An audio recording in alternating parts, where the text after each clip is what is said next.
kerongkongan ataupun tidak. Ini diperkenankan di dalam pendapat mazhab hadza zahabat syafi'iyatu, dalam pendapat pandangan mazhab Syafi'i. Wa hakahu Ibnu Munzir, daripada Ibnu Munzir. Atha, tabi'innya adalah Atha, pendapat Hasan Al-Basri, pendapat Imam An-Nakhai, pendapat Imam Al-Auza'i, pendapat Imam Abu Hanifah, membolehkan meneteskan obat mata ke dalam mata.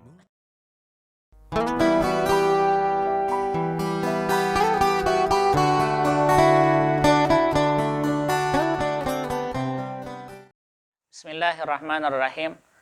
Assalamualaikum warahmatullahi wabarakatuh. Alhamdulillah, salatan wa salaman ala Rasulillah wa ala alihi wa ashabihi wa mawalah wa ba'du. Hari ini tanggal 4 Ramadan 1441 Hijriah. Insyaallah mudah-mudahan kita diberikan kesehatan dan mencapai puasa nantinya. Dan insyaallah kita akan memberikan yang terbaik di bulan Ramadan di tahun ini 1441 Hijriah, menunaikan Ramadan baik puasa dan qiyam di malam harinya dengan kondisi yang nyaman sekalipun dalam kondisi yang tidak memungkinkan untuk senantiasa ke masjid. Para pemirsa yang dimuliakan oleh Allah Subhanahu wa taala, kajian kita hari ini adalah terkait dengan mubahatus siyam, hal-hal yang dibolehkan di dalam berpuasa. Nah, jadi kenapa materi ini saya angkat? Karena terkadang hal yang dibolehkan itu dikira membatalkan puasa, yang sehingga dengan salah anggapan yang demikian akhirnya dia membatalkan puasanya sendiri. Yang pertama, hal yang dibolehkan di dalam berpuasa adalah satu, nuzulul ma' wal inghimasu fihi, memberikan atau mengucurkan air ke atas kepala atau melakukan menyiramkan air ke muka kita. Kenapa hal ini dibolehkan? Karena dulu Rasulullah pernah melakukannya. Diceritakan oleh Abu Bakar bin Abdurrahman di dalam hadis yang diriwayatkan oleh Imam Ahmad, oleh Imam Malik, di dalam Sunan Abu Daud dengan sanad yang sahih. Apa kata beliau? Abu Bakar bin Abdurrahman menceritakan, "Ra'aitu Rasulullah, aku melihat Rasul sallallahu alaihi wasallam yasubbu ala ra'sihi al-ma'a wa huwa sha'imun." Beliau melihat Rasulullah menyiramkan air di atas kepalanya, yang kondisinya pada masa itu Rasulullah sedang dalam kondisi berpuasa. Wa minal atsi aw minal har, aku mengira Rasulullah pada masa itu kondisinya kehausan atau kondisi sangat panas. Ada dua persepsi menurut Abu Bakar bin Abdurrahman pada masa itu, apakah Nabi menyiramkan air karena kepanasan atau karena bersengatan haus. Di pada intinya dalam kondisi ini dibolehkan untuk meringankan orang yang berpuasa. Jadi boleh disiram air ke atas kepala, tapi jangan setelah disiram air di atas kepala kemudian sisa air tadi diminumnya dengan mulutnya sendiri, maka ini membatalkan karena dia meminum air tadi. Yang kedua, al-iktihal. Iktihal adalah bercelak mata. Nah, bercelak mata itu dibolehkan ketika berpuasa berdasarkan riwayat mursal dari Anas bin Malik, annahu kana yaktahilu wa huwa shaim. Anas menceritakan bahwa dia melihat Rasulullah sedang melakukan celak mata dalam kondisi dia berpuasa. Lalu banyaklah kiasan terhadap hadis ini. Di antaranya pendapat para ulama, al-qitratu wa nahwihima mimma yadkhulul ain. Diceritakan bahwa Rasul sallallahu alaihi wasallam membolehkan dengan hadis ini dibolehkan al-qatratu, meneteskan obat mata ke dalam matanya.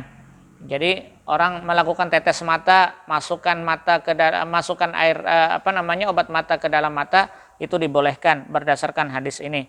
Sawaun ujida ta'mu fi khalqi, baik obat mata itu nantinya akan merasuk atau masuk ke dalam kerongkongan ataupun tidak.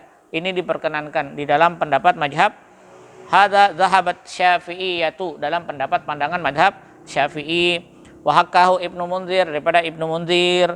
Atha, tabi'innya adalah Atha, pendapat Hasan Al-Basri, pendapat Imam An-Nakhai, pendapat Imam Al-Auza'i, pendapat Imam Abu Hanifah, membolehkan meneteskan obat mata ke dalam mata. Yang ketiga, al-qubulatu. Bagi pasangan suami istri, apalagi yang baru menikah di bulan Ramadan, kemudian dia istrinya dicium oleh suaminya, nah yang demikian dibolehkan. Tapi liman qadara ala dabtihi nafsihi, dengan catatan dia mampu menahan nafsunya. Jadi mencium istri itu dibolehkan di saat bulan Ramadan. Berdasarkan hadis apa? Aisyah bercerita. Kata Aisyah, kana Nabi yaqbilu wa huwa shaimun. Nabi menciumku, kata Aisyah, ketika beliau berpuasa. Wa yubashiru wa huwa shaim, bahkan beliau bercumbu rayu dengan Aisyah dalam kondisi beliau berpuasa. Tetapi ingat bahwa Rasulullah orang yang paling mampu menahan hawa nafsunya.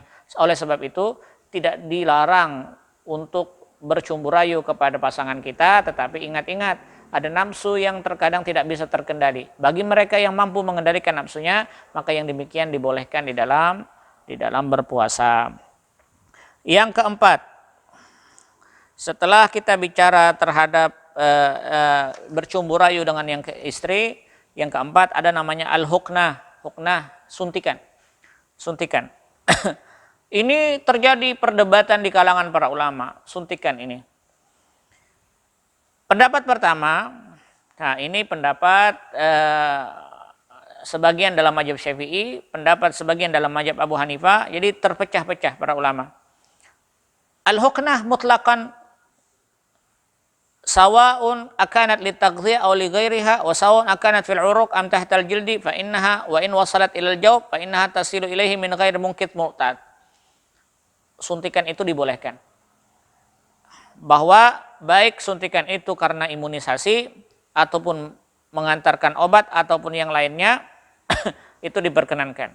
Suntikan karena perkaranya suntikan tidak berpengaruh terhadap wal mu'tad atau lambungnya. Jadi lambungnya tidak berpengaruh, sehingga sebagian pendapat ulama membolehkan. Tapi sebagian yang lain melarang. Kenapa? Ihtiyatan, karena ini adalah faktornya untuk kehati-hatian.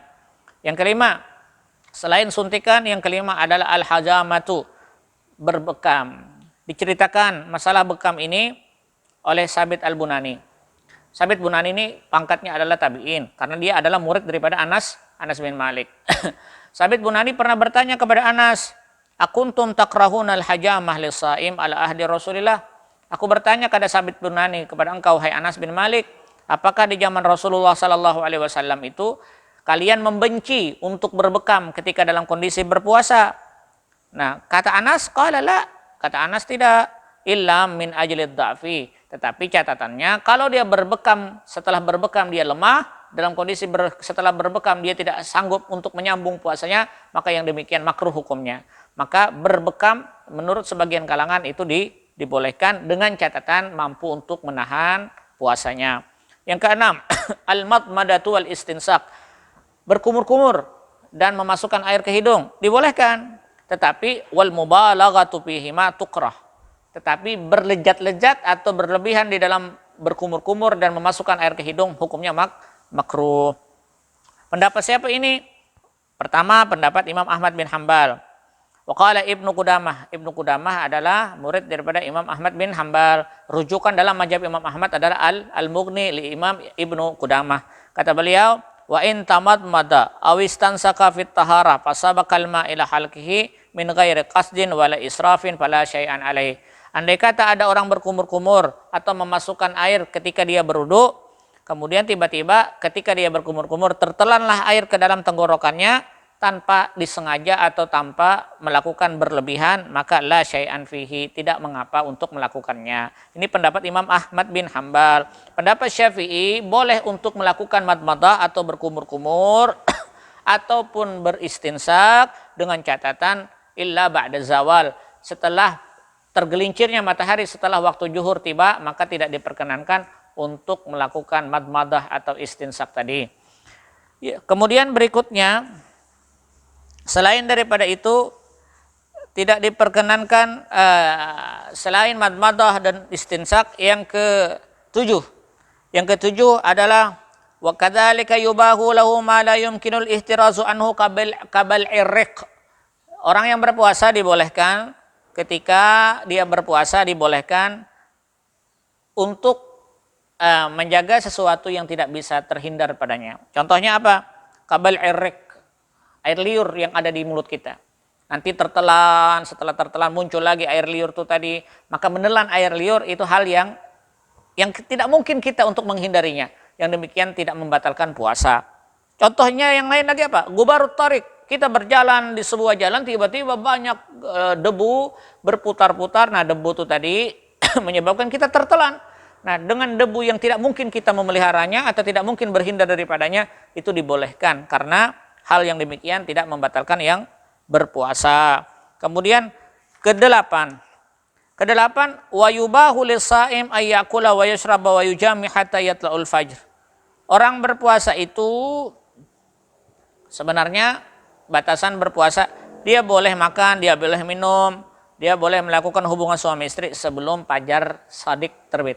Jadi misalnya dia bersahur pada jam pukul 4, sedangkan imsak pada pukul 4.55, sedangkan sholat subuh 5:02. Nah, maka aturan waktu subuh itu adalah waktu menahan. Adapun sebelumnya maka dibolehkan, dia boleh masih makan, dia boleh masih minum, dia boleh masih berhubungan dengan istrinya, tetapi tolong diperhatikan waktunya tersebut. Nah, inilah yang dibolehkan di dalam berpuasa. Yang kesembilan, wa yubahu lis-shaim ay yusbiha junuban. Andai kata ketika dia bersahur lalu tiba-tiba tertidur. Dalam kondisi tertidur itu dia bermimpi, junub dia, lalu dia bangun di pukul 6 lewat sholat subuhnya. Apakah batal puasanya? Tidak. Karena kenapa?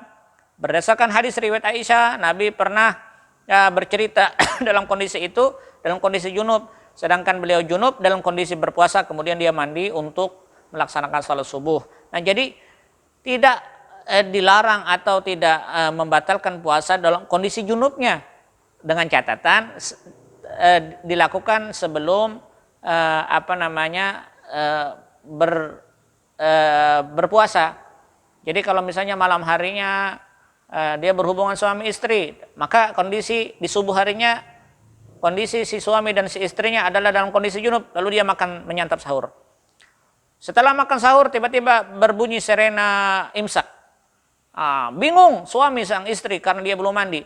Maka setelah imsak dia boleh untuk melakukan mandi, karena junubnya sudah terjadi sebelum dia melaksanakan sebelum masuknya berpuasa. Tapi kalau junubnya di siang hari, ini berbahaya, apalagi menyebabkan itu dengan kesengajaan. Yang ke-10,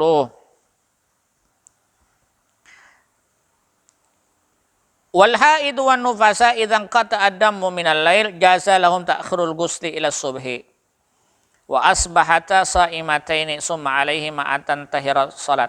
Bagi orang haid ataupun nifas, dia bersih, lalu setelah bersih itu dia mulai berpuasa. Andai kata dia bersihnya pada malam hari, jam 10 malam dia bersih, maka dia esok harinya dia boleh berpuasa, diwajibkan berpuasa. Nah, tetapi dia mandinya setelah sholat subuh atau mandinya setelah waktu subuh masuk. Bolehkah yang demikian? Boleh. Bagi orang haid, bagi orang nifas, itu sama hukumnya dengan junub tadi. Jadi perilakunya junub, perilakunya dalam kondisi hadas besar dilakukan sebelum dia berpuasa, waktu masuk berpuasa dia mandi, maka hal yang demikian dibolehkan. Nah, 10 poin inilah yang dibolehkan di dalam berpuasa. Mudah-mudahan apa yang disampaikan pada kesempatan kali ini bermanfaat, insya Allah untuk puasa kita pada tahun ini dan petunjuk-petunjuk kepada orang lain. Mudah-mudahan kita bisa menyampaikan apa yang menjadi kebaikan. Hadanallahu wa yakum ajmain. Minta ampun, minta maaf kalau ada bahasa yang kurang berkenan di hati. Terima kasih atas segala perhatian. Aku qauli hadza wallahu muwaffiq ila aqwamit thariq. Assalamualaikum warahmatullahi wabarakatuh.